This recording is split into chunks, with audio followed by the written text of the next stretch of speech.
Hello, I'm here with Chel. Hello, I'm Chel. Do you want to describe what your style is, a little bit about yourself, how long you've been tattooing and all that? Well, I've been tattooing since 2018, so I've been tattooing for about 5 years now. Stylistically, I do a lot of black work, so I really don't do a lot of full color. If I do any color at all, it tends to be more like color accents. I really like warm color accents, like pops of reds or oranges or something like that. I'm inspired by kind of like the American traditional styles as well as like printmaking, like kind of cartoony things. I don't really know how I would like exactly describe my style. It's kind of its own little niche, I guess. But if I were to say what inspires me, I guess printmaking, traditional tattooing. Do you have anybody specific that you like that has like inspired you the most that you look at and you're like, oh, I really like that? So there's an artist just a little bit south of Austin, Texas. She goes by Sharky, and her Instagram is Before the Wrath Comes, and I just love her work. She definitely takes like traditional tattooing and black work and just completely makes it her own thing. I think she's awesome. There's an artist out in Philadelphia. Unfortunately, I don't know his name right off the top of my head, but like one thing he does a ton of is he just does like large blackout projects. And what's so phenomenal about his work to me is how it heals. It just heals like snakeskin, flawless, buttery, tell me your secret sort of healing. So that's an artist I also really like. And then there's of course a few other like black work, heavily illustrative, kind of traditional inspired individuals that are just kind of scattered around the world that I think are pretty cool. I really like it when people have super individual stylism. Like when you look at their work, you're like, that is 100% that person's. Like nobody else does that. Like I like seeing artists that really like kind of set themselves apart and take things from like common tattooing styles and just completely run with it and make it their own. I really like seeing artists that are able to do that and also like keep things like longevity and the way it will age in mind. I'm always trying to get a little bit better with my own work and keeping those things in mind. Bold work, just bold lines, dense black, I definitely think whenever I look at your style, I'm like, oh, that's yours. Oh, thank you. Yeah, like everything you do, and you're so good at it. I love the little videos you post whenever you're showing yourself like drawing. Oh, thank you. I like to share those. It's fun to kind of like share my drawing process. Like I look at my sketches in the very beginning whenever I'm starting a tattoo design, and I'm like, even I'm sometimes like, how did I get here? Because like my sketches start out so loose and messy, and but I love incredibly clean work. So I like seeing that evolution in my own work. And I've seen some other artists post their like time-lapse drawings and everything. And I love it whenever I am able to see the same thing from them, where it's just like it starts off as like sloppy, shapeless, like nonsense. And it just becomes this like incredible illustration. And then like the best part is getting to take that illustration and see it on a person and have people want your work on their body forever. So I really like you've done I don't know what they're called, those little like bricks, and you carve them out and then you can stamp them. What are those called? It's linoleum. That's what I've done. I actually don't do a ton of linoleum block cutting. No, not really. I had a client ask me to do one, and at that point I had maybe done like successfully one other linoleum block cut in my life, and I was honest with her. I was like, I haven't done like a ton of these. I really like the idea of doing a lino block and, taking the like liquid stencil stuff and seeing if it even transfers like quite right onto the body, which it did actually. But, I was completely honest with her. It was like, my skills are very minimal in this medium. And she was like, that's totally fine. It's more about like the experience and having you carve something custom and the printing and, just the whole process and everything. I was like, okay, cool. Well, it's definitely a get what you get. It's not going to live up to the, illustrative work I can do just on paper, but it'll be a cool project, and it ended up being a really cool project. Like, I think it'd be cool to maybe try and expand on that one day, but I of course wind up doing a million projects, and you know, I might come back to it someday. But I do think linoleum block cutting, like wood block and like block cutting, carving, printmaking, absolutely inspires my illustrative style. Like, some of my work is very much like leans more towards that, you know, kind of inspired by that style. Yeah. So, yeah. And then I wanted to talk about your apprenticeship. Did you do it here in Oklahoma? How was that? I did. I started my apprenticeship in 2016. I originally was going to college, and I was a psych major, art minor, and I just quickly found out in my time there that all I wanted to do was make art. And as a high schooler, someone had like approached me and mentioned like, oh, you should go into tattooing. You know, I think it'd be, you know, kind of like fill me in on what an apprenticeship would look like in the state of Oklahoma. But at that point, I wasn't completely ready to let go of what I thought I should do first, and that was college. But whenever I quickly learned that that was not my jam, I basically was like, if I can find, at least be in a shop, be working towards an apprenticeship over the course of that summer, then, you know, let's do this thing. Let's get into it. I actually made a post on Facebook, which I don't ever do, and I definitely don't get like super personal on Facebook, but I just made this like post about how life is a journey, man, and I want to like be a tattoo artist now. And the guy that had been tattooing me at the time saw it, and he was this like super old school biker guy, and he direct messaged me, and he pretty much said that I had no idea what I was getting into.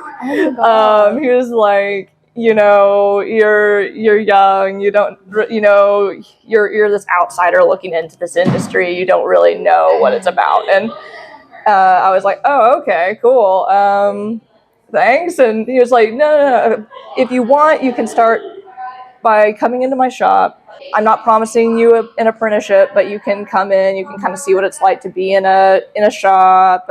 You know, of course, if I show you things, you have to do some cleaning and shit around here, you know, that sort of deal. And I was like, cool, all right. So I started showing up to this guy's shop, and, you know, I kept showing up, and eventually he started showing me some really tattoo specific things. Like, he was really into building tattoo machines, so he started having me learn the parts of a coil machine. He started having me tear apart coil machines and put them back together and stuff like that. And, you know, at this point, I'm kind of like beginning to nudge at him a little bit, like, so kind of like, where is this going? And anytime I would even nudge, he'd be like, I'm not giving you an apprenticeship, I never promised you one. And I'd be like, okay, cool. Wow. So whatever. He never promised me one, so I was like, yeah, you're right. But then, like, one day, and I don't really remember the events that led up to this, but one day I left the shop, and he just sent me a text message and was like, okay, let's get the paperwork done. Let's make this an official apprentice mentor deal. And I was like, what do you think changed his mind on that? I think he was in a weird way testing me. Like, I think it was like a combination of he needed to trust me. He kind of, in a way, like, was never, up until apprenticing me, was never really thrilled about the fact that I wanted to become a tattoo artist. He would always bring up the fact that I could be doing something else with my life, that, you know, he definitely was over the industry by the time I showed up. So he kind of made it really hard to be excited about becoming a tattoo artist based on the way he would talk about it. And I don't know if he was doing that because it was just he was over it. That was probably part of it, but I also think in a weird way he was doing that to see if I really wanted it. Like, if I can basically talk shit on this industry you're about to dedicate your life to, and you stick around, maybe you actually want this or something like that. I don't know. I'll never really know why he chose that direction, because I know once I became his apprentice, he kind of chilled out on that and became a little more neutral about me becoming a tattoo artist. Like, he was always very supportive, and, you know, but I think he just, for some reason, didn't want to really talk it up a whole lot. So under his mentorship, I spent mostly time hovering over him, watching him tattoo, scrubbing a shit ton of tubes, building the machines, repairing the machines. He taught me how to solder needles. he had me study a bunch of old school tattooers and Flash. I traced a million, old school American traditional Flash sheets. And yeah, no, I stuck with him for a while until he eventually kind of just got to a point where he was done with tattooing. He was over being a tattooer, and it was kind of like you don't really have a choice with where you're going. Yeah. But don't worry, I'm gonna hook you up with a spot. So I ended up finishing my apprenticeship out at Hall of Tattoos in Norman, under the mentorship of Kenny Hall. And yeah, that's where I started tattooing. I was there up until pretty much things started opening up after the pandemic in 2020, and I've been here at Sacred Soul Collective ever since then. So that's kind of how I got into it and everything. But my apprenticeship was pretty wild. My mentor, the man who brought me into this industry, he unfortunately did pass away a little bit before I took my test to become an apprentice.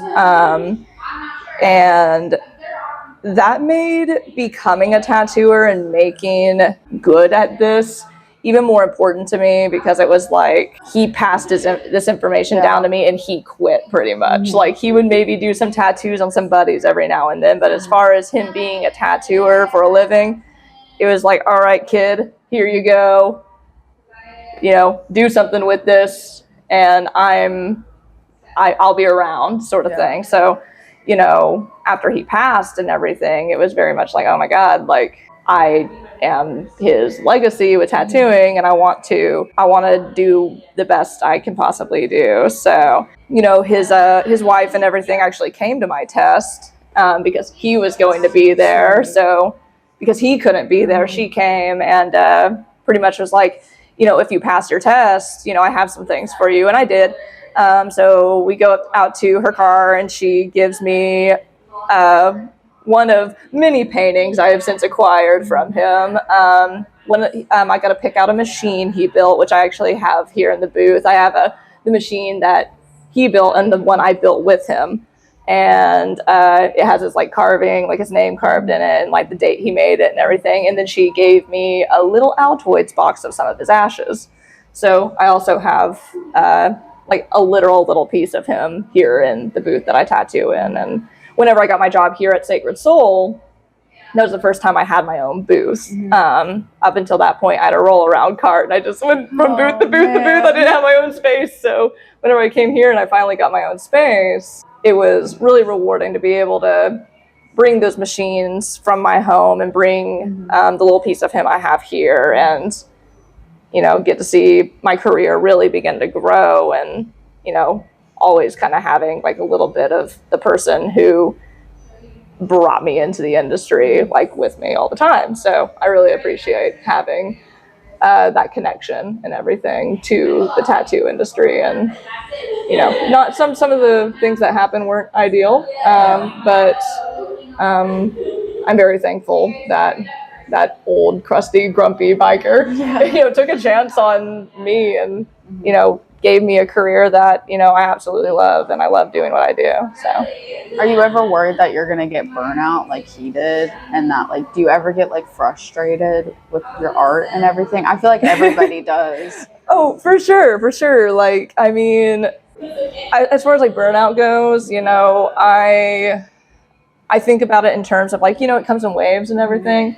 If I ever get to a place where it's perpetual burnout, it's not going away, I'm not seeing my work improve, I'm not feeling the drive or the passion to even make it improve, then it's probably time to move on. It's probably time to, if it doesn't turn around, probably kind of do what he did. Now, granted, I would, if I started getting to that point, I'd be making plans for a career shift and everything. But, that's kind of we'll see how long, it takes before I get there. As of right now, I absolutely love what I do, and I, couldn't imagine not doing it.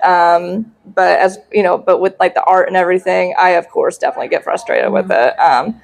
We put so much value, it's such a personal thing we do. If your identity is so heavily wrapped up in your art and everything, it can really suck if you're not happy with your work and everything. Like if you're unhappy with your work, it tends to not be just this like little compartmentalized, oh, I'm unhappy with my art.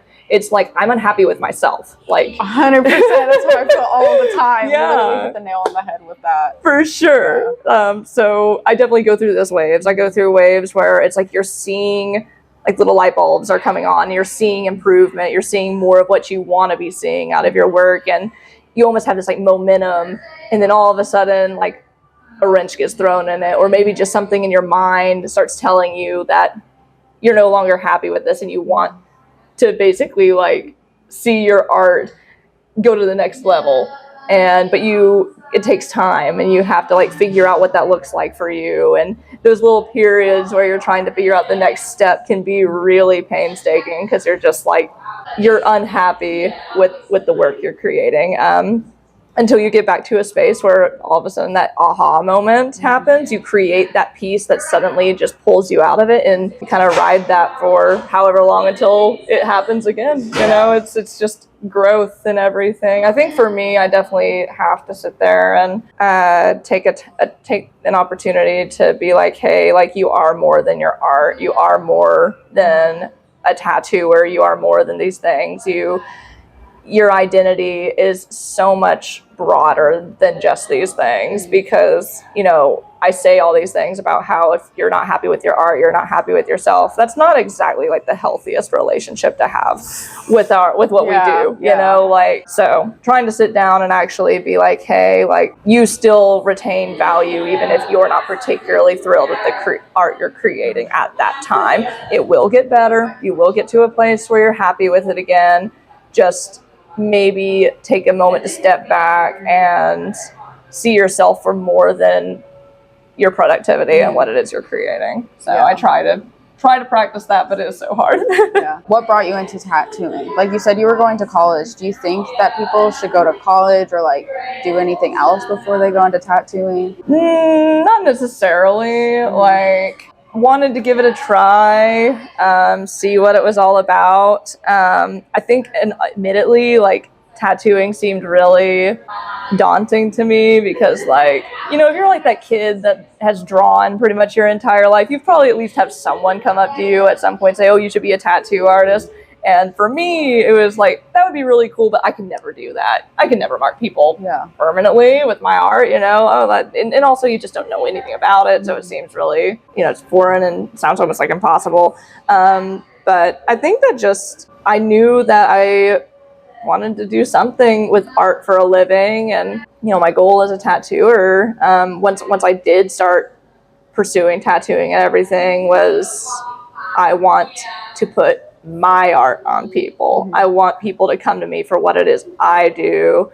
I want to draw my tattoos and I want to spend time refining my style, and I want to see a little bit of me in everything I do. And it kind of takes time to get to that point where people are coming to you for specifically what it is you do. I knew that's what I wanted out of my work and everything. So ultimately just having a career that not only I'm making my own art and that's, you know, what I'm doing every single day, but that also pays the bills, you know, like I saw a potential in being able to do both of those things with this career path.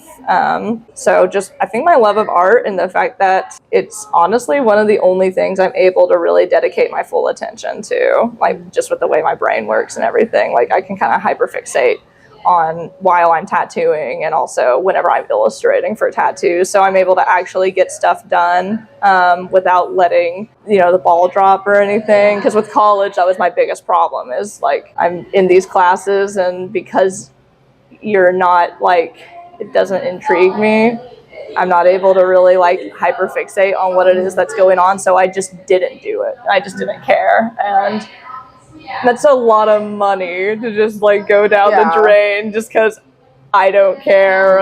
I'm bad at studying, or you know, you're not jingling those keys in front of me. You're not keeping my attention here. So I bet you did great in art class, though. I actually never took art classes. Really? Mm-mm. No, I in high school was in band actually, and I couldn't do both. So I never took art classes. And kind of weird, one of my weird reasonings for that was I didn't want people telling me what to do. I didn't want to have assignments and people controlling the projects I did. Like, I've like studied art and everything kind of on my own time and personally. But as far as like taking classes for it, I never really was that hard did that. for you whenever you had a mentor? And like, cause like Matt and me's relationship, he's found when I do what I want, I do the best. Like really. Yeah. He can give me some prompts and stuff, but really it's my ideas. Like I just randomly see something. I'm like, oh my God, I should make a flash sheet of this, or I want to do a design of this. Was that hard for you having a mentor? Because I know a lot of old school guys are like, you have to do this. I want you to do this, this, and that. So I had my assignments that Frank would give me, but he pretty much was like, once you're done with the things I assign you to do, as long as you're drawing, I'm happy. He really didn't seem to care too much as long as what he told me to do was done first. That's one thing I really appreciate about him is one thing he always recognized is that, like, you are my apprentice. I expect you to be here. I expect you to work hard. But he also very much saw me as having my own life and being my own person. He was very respectful about the fact that I was young and living, with me and my partner, and I had to work and I had to make a living to pay the bills and everything. And that included my waiting job, but also a lot of like freelance artwork. So he was actually very supportive of me kind of doing my own thing and everything with my art, as long as I was also doing what he wanted me to do. So since I was able to juggle both of them, he really didn't mind, He was pretty chill. What were the type of assignments he gave you? Like one of the first things he had me do is he had all of these hand painted flash sheets in the shop. And he wanted it to be really easy if someone came in and like picked one off the wall instead of having to pull it down and trace the stencil. He just wanted to have a big book of the outlines already made. So he had me trace every single flash sheet in the entire shop and make a book of those outlines so we could just pull those out and easily make stencils. So that was one of my very first assignments. After that, he got really into the machine thing. Like he pretty much was like, learn the parts, know the parts, do this, and had me start tearing apart the machines and everything. And he gave me one machine. It was like a green machine, and that was my machine to just fiddle with and everything. And I can remember he would tear it apart to a certain degree, but for a while he never tore it apart completely. And one time I remember walking into the lobby and being like, hey, I think I could probably do this without the sheet, without my little guide now. And he turned around and he looked at me and was like, do you now? And he went and he took it and he tore it apart even more than I had ever seen it torn apart. And he made me stand in the lobby without the sheet. It was like, all right, make it run. So I stood there in the lobby and, people would come in and he would be like, oh yeah, the apprentice over here, they think they can build the machine and make it run without the sheet, don't you? And I'm just like, oh yeah, that's what I said. I didn't know you were going to tear it apart more. He's like, all right, well, get it together. We'll see if it runs. I put it together and it didn't run. And he was like, so do you want the sheet? And I was like, yes, I want the sheet. So a lot of my apprenticeship was surrounded around building machines and making machines work. The machine that I actually did a lot of work on, once I learned how to tear it apart and put it back together and I knew all the parts, we started making new parts for it. So we cut new springs for it. We wired a new capacitor for it. He taught me how to wind coils, and those are very special moments to me because that's something that made him so happy, and I think he was so thrilled to teach me little things like that.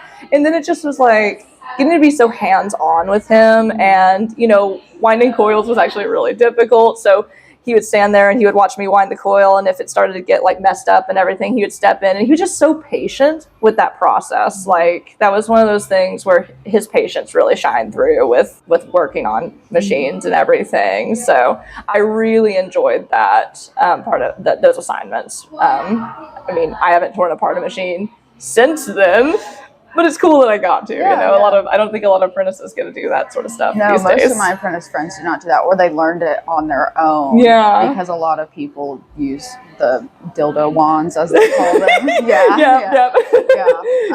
Did you ever feel like you wanted to quit during your apprenticeship, or like, oh my gosh, I can't do this?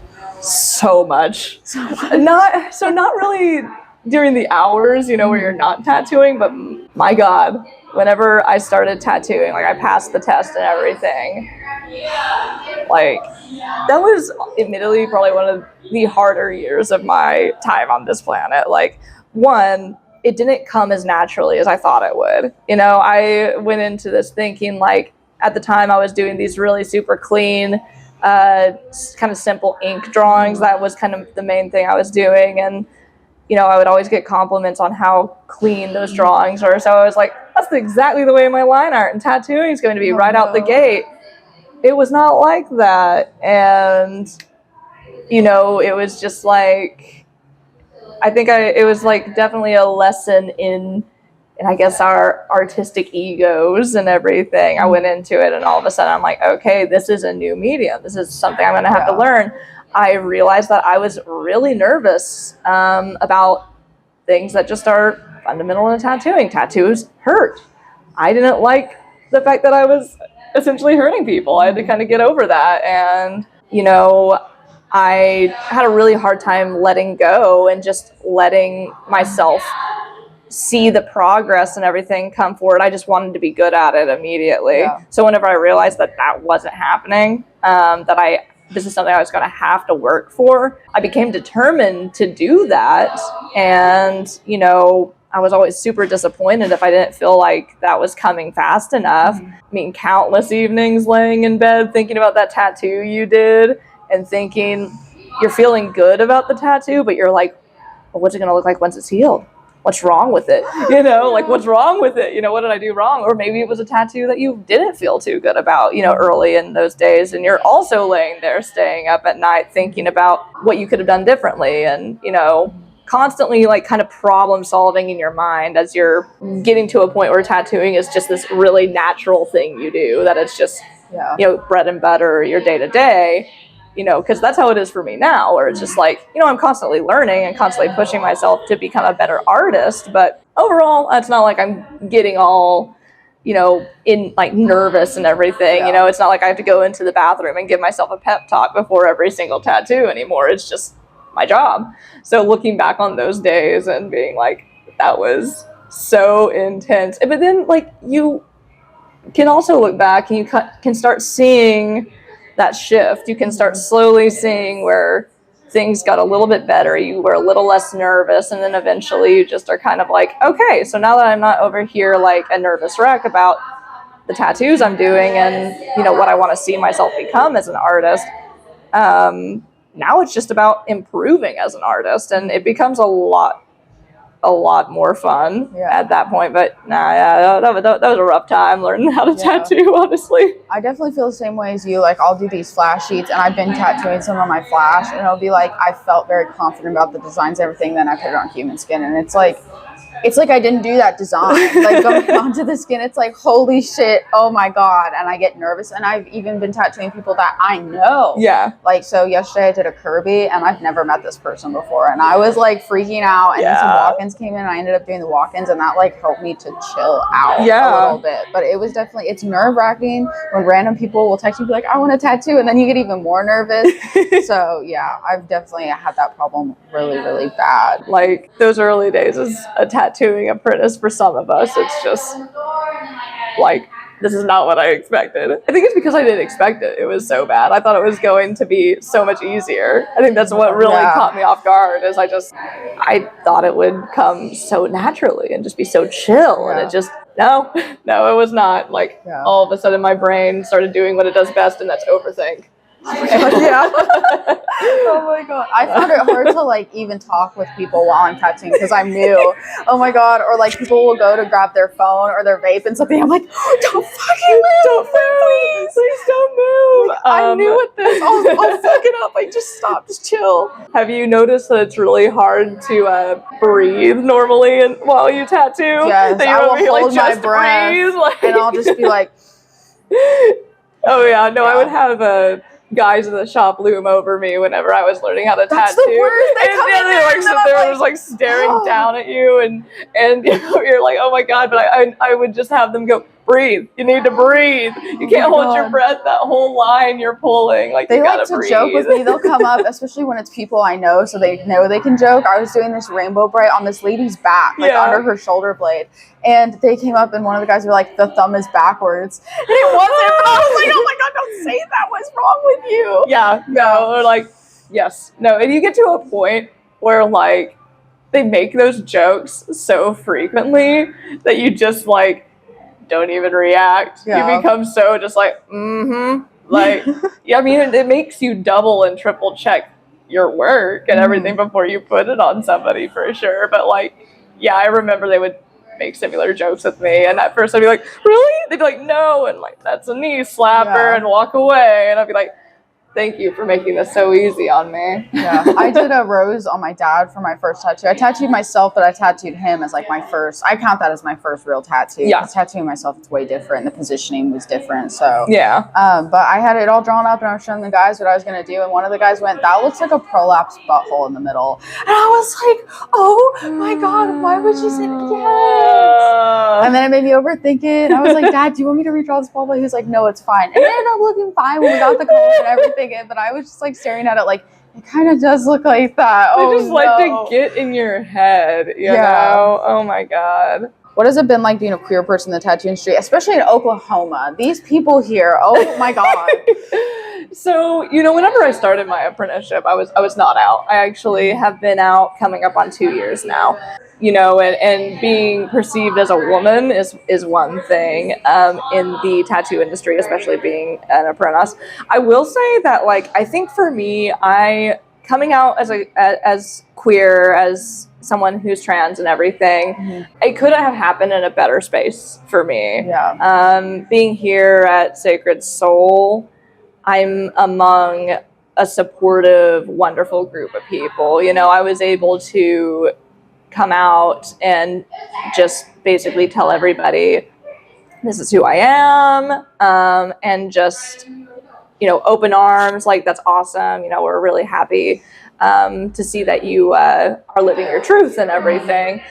Same with my clients. Like, I am so thankful for the body of clients I have. Like, they also are so respectful. Like, it literally like makes me so happy whenever I have somebody come into the shop. I've never tattooed them before, and they just right out the gate are using my proper pronouns and everything. Like, it just tells me that they actually pay attention and everything. Like, they've either like just paid attention to my sign-offs on my emails or just the pronouns in the bio of my account. So for me, like, being a queer tattooer and getting to, you know, start to live out this part of my life and everything, you know, if I was in other environments, it may have not been as chill. Like, yes, of course, being a queer tattooer in Oklahoma is a lot whenever it comes to like the greater sphere of things, of course. And, you know, thankfully I can sit there and empathize with people around me about this, and we can have conversations and we can support one another and do all that good stuff. Actually, like, one thing that's been so great about this place too is the fact that I'm actually going to be out of the shop for 6 weeks in 5 days, awesome. because I will be undergoing top surgery. That's so cool. So I'm super thrilled, and I've gotten a lot of support from people here in the shop and everything in this journey and everything. Like, that's where like I really realized, like, oh my God, like, I love being here. I love tattooing and everything, because actually, like, one of the top things on my mind leading up to my 6 weeks not tattooing is how much I'm going to miss being here and how much I'm going to miss tattooing. And that for me is like at the very forefront of my mind is, oh, I'm going to be forced to step back from my tattooer identity a little bit for a while and to just become grounded in who I am just at my core as a person without that. Which I think will be good for me. I think that I have gotten really wrapped up in that. Yes, I think it'll be a great thing for me to be away from the shop for a little while and just be a person for a little bit. But as of right now, I'm over here like, I miss being here. I'm gonna miss my people. I'm gonna miss doing what I do and being in a queer space and being in a queer friendly tattoo shop, like in Oklahoma of all places. I know. You know, I think that's one thing that like I'm so grateful for is that, you know, and honestly, like, I don't know if you understand this. I feel like you probably will, but, you know, being so young and entering the tattoo industry, in a weird way, you kind of wind up being like raised by the tattoo industry in a way. Like, that's at least how I feel. Like, because whenever I entered the tattoo industry, I was such a blank slate of a human.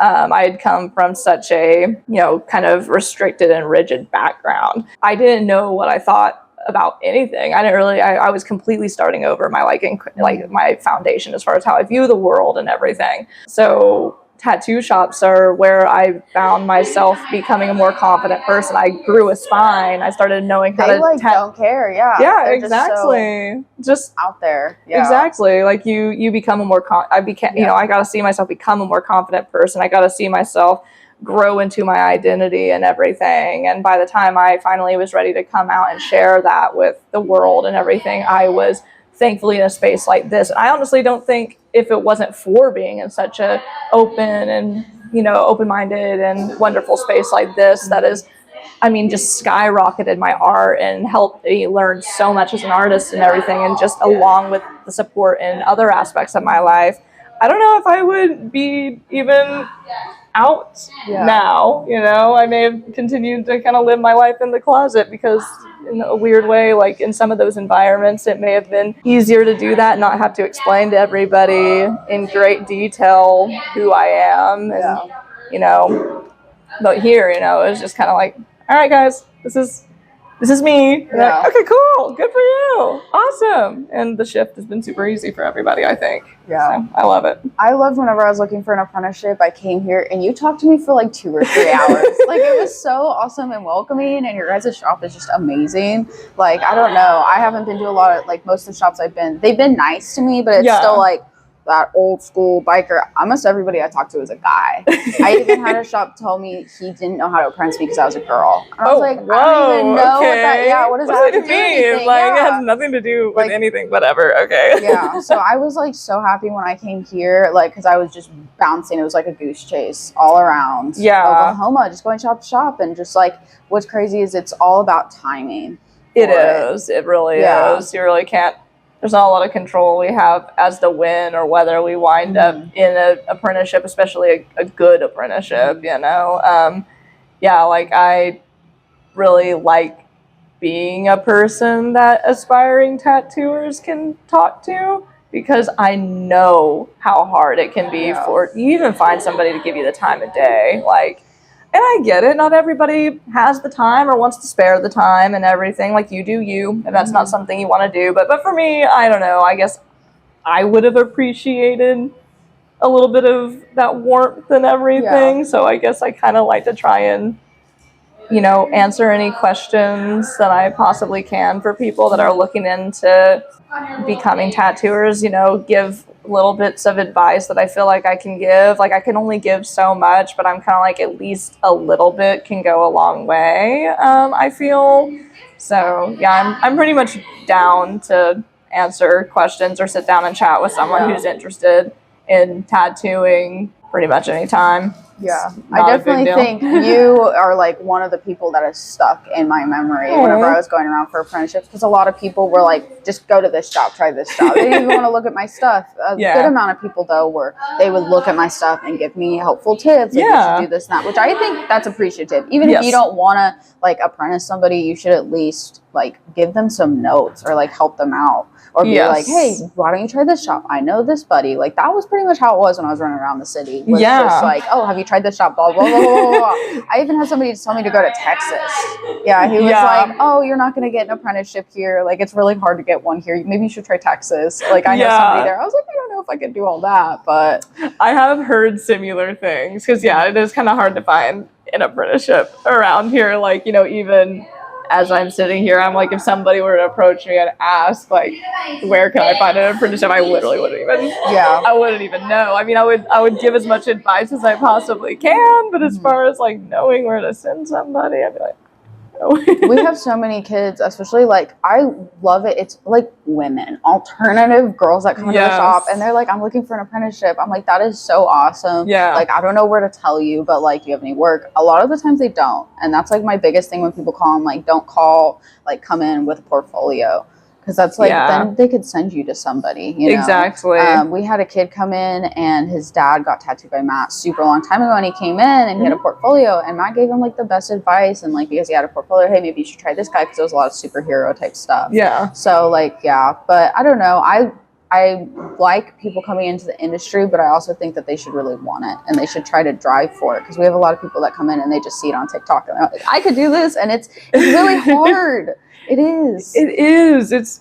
I mean, it's for most of us, it's not a hobby. I mean, it is a full-time job. Yeah, it I is don't a have full-time a life job outside of the shop at all. Your entire life revolves around what it is you do in here, whether it's the tattoos you're doing in here, the scheduling, the emailing people, the design work, social media is a thing we got to keep up with because for me, like 90% of my clientele comes from Instagram. Yes. So having to all the roles, that we take on as, we're independent contractors and everything. We're freelance artists, so nobody's doing it for us. So it's like, it's a lot of work. It's a lot of work, and I have to bring work with me a lot of the time. It's vacation time, and if I don't plan things a certain way, then I'm definitely going to be doing artwork for people on my vacation and everything. And it's really, really, and that takes time to set boundaries and form like almost like a discipline, so you don't wind up having to use every waking moment on your work and everything. I know whenever I first started here and I became an appointment only tattoo artist, one of my boundaries I had to start setting was you can't be having conversations with people at midnight. You need to set hours. You need to set hours on when you're messaging people and everything. You need to start setting, make it to where you're accessible, but not too accessible. You want to make sure that you're taking care of yourself and everything. So you get these like kids who are interested in becoming tattoo artists, and I think that's awesome, but do you even like to draw? Sometimes I've had people talk to me about becoming tattooers, and it's like, not everybody in this industry necessarily draws, but I don't know, I feel like it helps quite a bit to like to draw and to enjoy drawing and everything. Like if I were to take on an apprentice, which I don't plan on doing that for a while, I still can't even do that actually. I have another year before I can, but if I were, like, one of the things I'd be looking for is a portfolio that first off, of course vibes with what I do, but also like stands out to me. Like you're offering something new, and I can see the passion and the drive in your work, and that I would love to see this person put art on people's bodies. I think other people would too. I think that would be awesome. Like the art, like what it is you are putting on paper or just whatever it is you're drawing, to me is incredibly important to even really, if I were to consider somebody, that would be like the very first thing. I would want somebody to love drawing, I think, as much as I do. I would want to be able to have that apprentice mentor relationship where it's like, for me in the last year or so, for a really long time, it was just tattoo and that was about it. I only had like enough like mental capacity and creative energy just to dedicate to the artwork I was putting on my clients.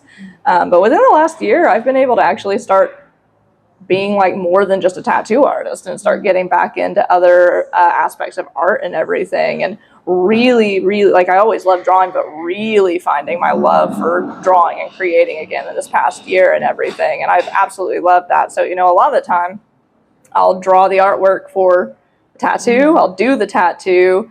I sometimes have to have like what I call like a come down doodle, where like I have so much creative energy after doing a tattoo that I sit down and do a really, really quick loose doodle just to kind of like expel that last bit of creative energy, because I just want to keep creating. And a lot of time I will clean up, go home, eat something, and assuming my design work for everyone here is done, I might sit down and start working on my other projects until it's time to go to sleep. In fact, sometimes it's really hard for me to even quit because I love to draw. I love it. Like, it's like the best place I could possibly think of is either drawing on you guys, or like, you know, drawing on my iPad or on paper, thinking of the next thing I want to create and see in the world. And I guess for me, if I were to teach somebody how to tattoo, I would hope that they would like art as much as you. Like they just like, they want to constantly be creating and, you know, have ideas, and they want to bounce ideas off of each other. I love people that just constantly, oh, this project would be so sick. What do you think about this? Oh, I think that'd be really sick, you know, and being able to kind of like banter with each other about those things. I think that's awesome. So like my last question that I had for you is, what is your advice for apprentices coming in, especially queer LGBT people coming into the industry? Because it's really hard. I mean, even just being like a woman, I've had issues and misogyny and stuff like that, because that's just how the old school people mentality are. A lot of the time, my advice for people in this position is sometimes to get your license and everything, you wind up in some less than ideal type environments. That can happen. I don't really wish negative experiences upon people whenever it comes to their apprenticeships at all. So I definitely tend to tell people, like, you know, especially if you're like a woman or you're queer or something like that, and you're looking into this, just if you start an apprenticeship and you don't feel safe or respected, maybe save yourself the pain and maybe consider looking into a different option.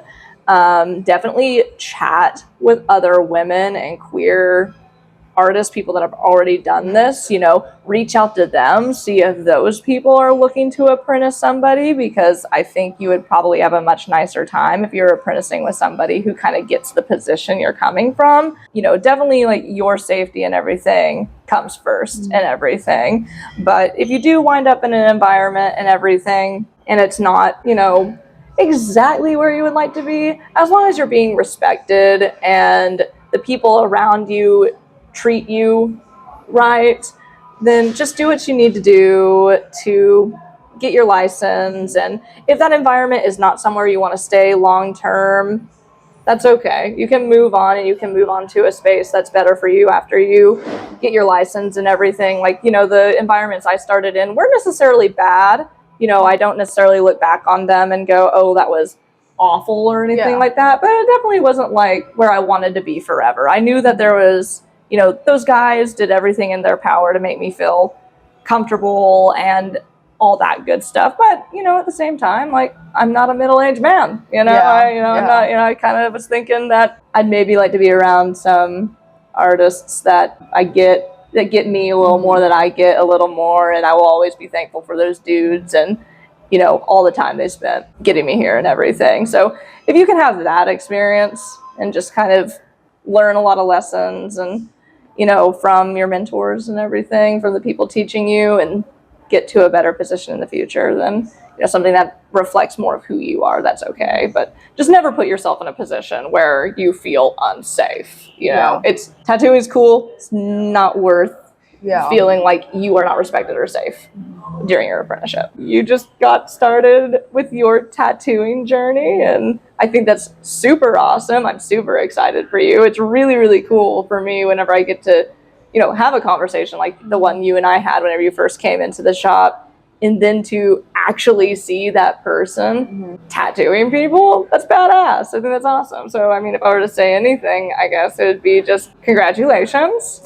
And also, like, good luck on your tattooing, you know, journey. Just be patient and nice to yourself during this time. Listen to the people around you and never stop learning. Yeah. Thank you. I appreciate it. We're at Sacred Soul Collective. Thank you so much for being on this podcast. I really appreciate it. No problem.